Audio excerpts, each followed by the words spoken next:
You are going to witness something we have never attempted before.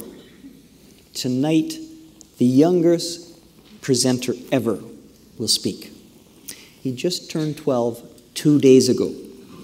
Not yet officially a teenager, but he is wise beyond his years. Recently, he won a multi-school speaking contest, and he has a message that all of us need to hear, and a fresh perspective that could just come from one who only recently defined his years in double digits. Please welcome Josh Kun. The manager told her to move. She refused. He told her to leave. She refused. On that cold winter night in November, 1946, at Roseland Theatre, Nova Scotia, the manager told her to leave. The reason?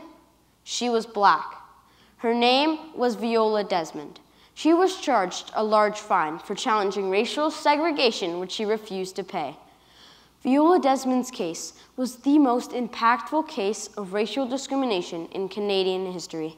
Here is Viola Desmond, an ordinary citizen who stood up against racism and inequality. Viola Desmond's courage and perseverance against the government helped start a modern civil rights movement in Canada. Many people do not know that prior to the Canadian civil rights movement, people of color could be legally discriminated against. My grandfathers came to Canada in the 1950s. They were both Sikh men with long beards, and they both wore turbans. Because of how they looked, they were refused good jobs, basic freedoms, and even education. For example, my father's father, my Babaji, who was a truck driver, was not allowed to cross the Lionsgate Bridge because of racial discrimination. Then, my mother's father, my Nanaji, who was an educated teacher, was forced to cut off his beard and take off his turban if he wanted to teach in schools in Alberta. Then, something amazing happened. In 1960, Canada passed the Bill of Rights, a statement of all legal equality for all people in Canada. How did this all change my life? As a young brown-skinned boy who was honestly never directly experienced racism, I myself didn't understand the importance of people like Viola Desmond or the struggles of my grandparents until now. If it wasn't for them, I would not have the freedom and rights as I do today. However, we still need champions of equality because racism still exists today. Some modern-day examples are the recent rise of white supremacy in Charlottesville, Black Lives Matter movement in Ontario, and Aboriginal inequality all across Canada. I just don't understand why we humans have to put other people down to feel good about ourselves. To me, as a young 12-year-old boy, this is truly unnatural. I remember a time back in grade 1 where I didn't even know what race was. I remember a time seeing children from all different cultures, religions, and backgrounds, and the only thing I thought about was what games we can play together, and the only thing I wanted to ask them was, do you want to play? This is true for all children, including my younger brother, Javer. Javer once asked me if his friend Scotty was Chinese. Here's a picture of Scotty.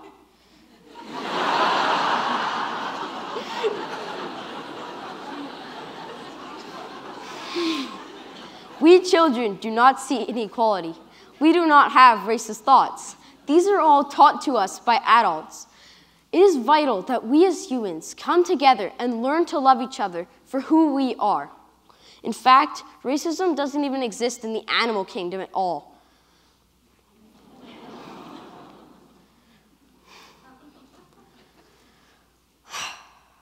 Kids and non-humans have friends from all different cultures, religions, and backgrounds.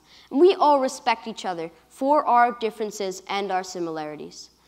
Viola Desmond, my grandfathers, and countless others never gave up the fight for equality, not just for themselves, but for all Canadians. Neither should we. Next year, Viola Desmond will be the first African Canadian to be on Bank of Canada currency. So every time you see a $10 bill, you will see the face of Viola Desmond, a woman who not only said no to the manager at the movie theater, but also said no to racial discrimination in Canada. Let's all remember her powerful message. We need it now more than ever, given what's happening around the world. We must continue to speak up and take a stand against racism to help Canada become a better country for all. There are positive examples everywhere, such as the amazing Sam Sullivan. Mr. Sullivan created a program where people can go to and learn how to say hello in other languages. Now I ask you to join me in an equally powerful word: thank you. Thank you for giving me, a young 12-year-old boy, a chance to try to make a positive difference. Let's do it together.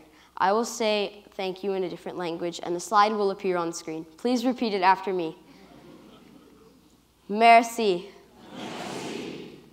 Shukriya. Shukriya. Shie shie. Shie shie. Thank you.